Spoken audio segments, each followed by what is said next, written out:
Hello again. Here's part 2 of my accessibility evaluation, and the second document, or the second resource that I decided to evaluate and analyze was a PowerPoint.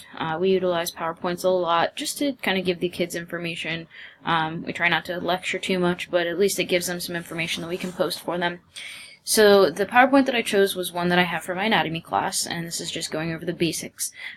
So again, the first thing that I looked at, so let me go back to these guidelines here, looking at links, looking at the color, and looking at images. Those were the main things that stuck out to me. Now, in this particular PowerPoint, I don't have any links, but in some of the other ones I do use links.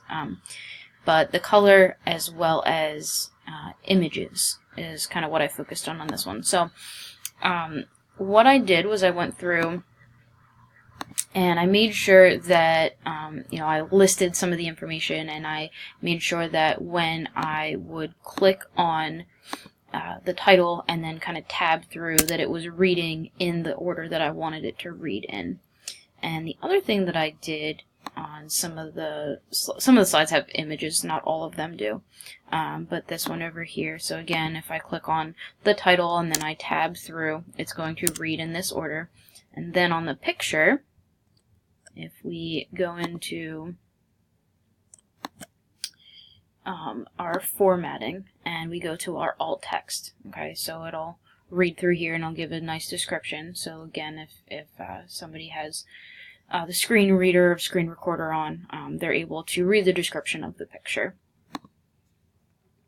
And then the other thing I did, so this slide right here, again, goes in the order as I tab through.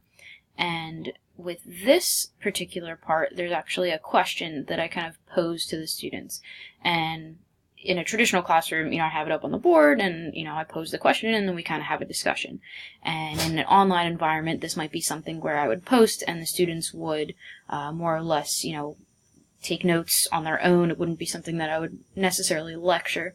So what I did was, within the alt text of the picture, I described and answered that question, so that again, if it was getting read out loud, it would pose the question and then it would go over to the picture, and while describing the picture, it would also answer that question so that the student could understand the question.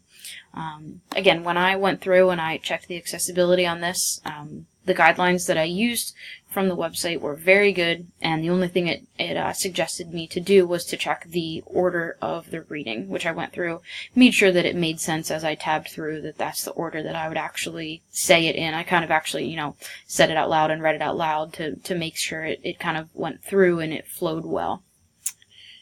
Alright, and so that is the end of my evaluation. Thank you.